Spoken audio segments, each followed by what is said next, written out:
Hi friends, Sindhu Bhairavi அடுத்து என்ன நடக்க போகுதுன்றது இந்த ஒரு வீடியோவில் ஒரு குட்டி ப்ரெமோவாக பார்க்கல வாங்க.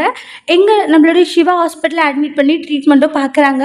பார்த்ததுமே பார்த்தீங்கன்னா சிந்துக்கு இருக்கிற எல்லா விஷயத்தையுமே சிவா எடுத்துடுவாங்க.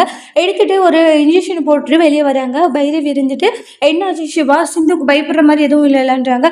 ஒன்றும் இல்லை, விஷயம் ஏறுறதுக்குள்ளேயே நான் விஷயத்தெல்லாம் எடுத்துட்டேன்றாங்க. கொஞ்சம் நீ லேட்டாக வந்து பார்த்துருந்தா என்ன ஆயிருக்கும் சிவான்றாங்க. சிந்து வந்து எனக்கும் தான் கால் பண்ணியிருக்கான்றாங்க. நான் தான் ஏதோ ஒரு வேலை இதில் வந்து டென்ஷனில் மறந்துட்டு ஃபோன் எடுக்கலான்றாங்க. சரி, எனக்குமே பைரவி கால் பண்ண சிந்து, வீடியோ கால் எல்லாம் கூட பண்ணா.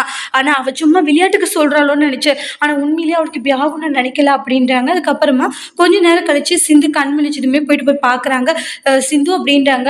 அதுக்கப்புறமா டாக்டர்ன்றாங்க. ஏன் சிந்து ஏன் சொல்லலைன்றாங்க. டாக்டர் சொல்கிறதுக்காக தான் உனக்கு நான் ஃபோன் பண்ணானா, நீ தான் ஃபோன் எடுக்கவே இல்லைன்றாங்க. சாரி சிந்து, எதுவும் நினச்சிக்காத, உண்மையிலே வந்து எனக்கு தெரியாதுன்றாங்க.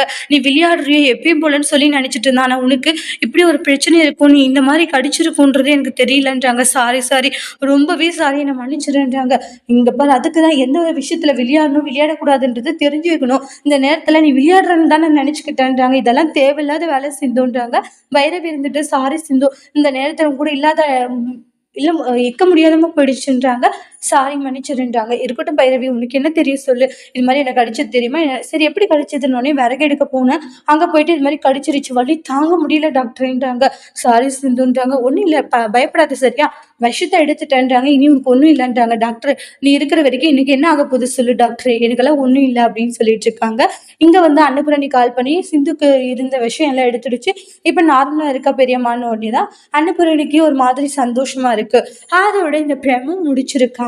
இனி வரக்கூடிய எபிசோட்ல என்ன மாதிரி ஒரு டோஸ்ட் வர போதுன்ட்டு வெயிட் பண்ணி பார்க்கலாம்.